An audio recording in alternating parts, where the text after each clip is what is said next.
Hi, everyone. Welcome to another reading of Stories Honoring Native American Heritage Month. My name is Bryn, and I'm with the New Oxford Library. And tonight I will be reading The New Tepee from the Treasury of American Indian Tales. The Blackfoot village was all astir to greet the new day. It was late in the springtime, and the great hunters of the tribe had been off to hunt the buffalo. Word had just reached the village that the hunt was over and the hunting party was on the way home. This made Little Bird very happy, for she knew that her husband, Big Red Bird, would be returning to the teepee and that there would be much celebrating in the tribe. Everything must be made ready to greet the hunters. The women of the village began dashing around, preparing for the arrival of the hunting party. There was much to be done and much work lay ahead, now that the buffalo had been killed. The meat must be stored and some of it smoked, and the hides must be turned into new teepee covers and robes. All this would take place after the celebration, but still the women of the tribe knew they had had a long job ahead. The news was good.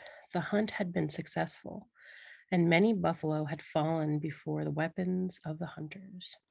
The buffalo had a good winter and were not thin or ragged.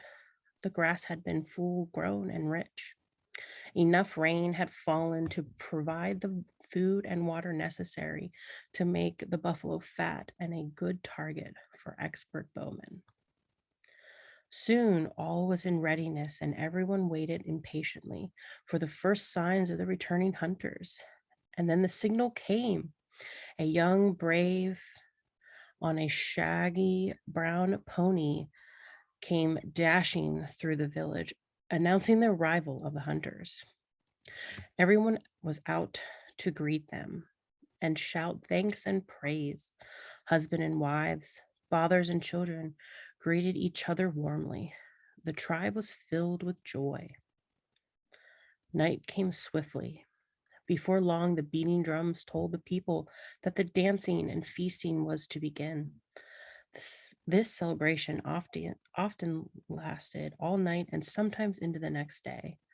Then, as dancers tired, they would wander off to their teepees for the first really peaceful sleep since the hunting party had left the village. Little Bird and her husband enjoyed the great feast and celebration. The next day, Little Bird set to work on the buffalo skins for her family teepee. It had been a hard winter and the weather had damaged many Blackfoot homes. There were more than enough skins brought back by the hunters, so they had those teepee coverings that had become worn and tattered could be replaced. So Little Bird set to work with the women of the tribe, who were busy preparing and sewing together the buffalo hides to make new covers for the teepees. One day, Little Bird learned that a new teepee was to be built in the village. The old teepee of the chief had been damaged so badly by the winter snow and ice, and the poles had become so rotted that the tribe agreed to build him a new teepee. The building of a new teepee was important because everyone in the tribe helped to make it. All the friends and neighbors would be invited to attend a great feast, and when the feast was over, the women would begin sewing the skins together. Little Bird and her husband went to the feast. When it was over, Little Bird sat down with the rest of the women and, taking up her bone needle, began to sew two buffalo hides together. The cutting of the skin had been entrusted to Slow Water, the wife of Black Fox, the tribe's best hunter, since she had great skill in judging the number of skins needed by their size and shape. They used no patterns, so only a woman with this kind of skill was asked to do the cutting. As the sewing continued and the teepee walls began to take shape, even more whispering went on around Little Bird. When Little Bird asked one of her friends what it was all about, Her friend would say, "Be patient, little bird, for soon we shall all know what they have been whispering about." The next day, the women who had been working on the skins came to the teepee of Little Bird. Because her husband was away, Little Bird invited the women to sit and talk. There were a great deal of laughter as the women sat down. Slowwater, the skillful cutter, had been chosen to speak to Little Bird for all of them. "Little Bird," she began, "we are here to ask you to do something for our tribe.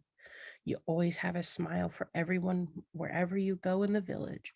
As you know, we must choose someone who is always cheerful to work on the smoke flaps for the new teepee.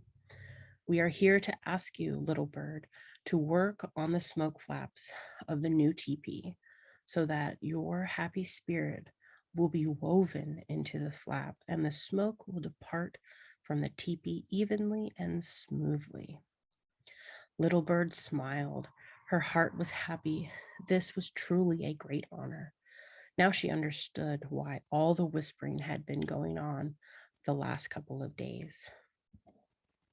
"I will be happy to help sew the smoke flaps of the new teepee. It is a great honor for which I thank you from the bottom of my heart." And some say that as long as that teepee stood, the chief never had to worry about the smoke rising out of the teepee easily, even on stormy, windy nights.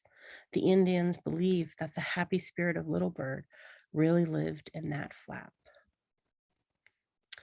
All right. Thank you again for joining me for a new teepee, or the new teepee, from the Treasury of American Indian Tales.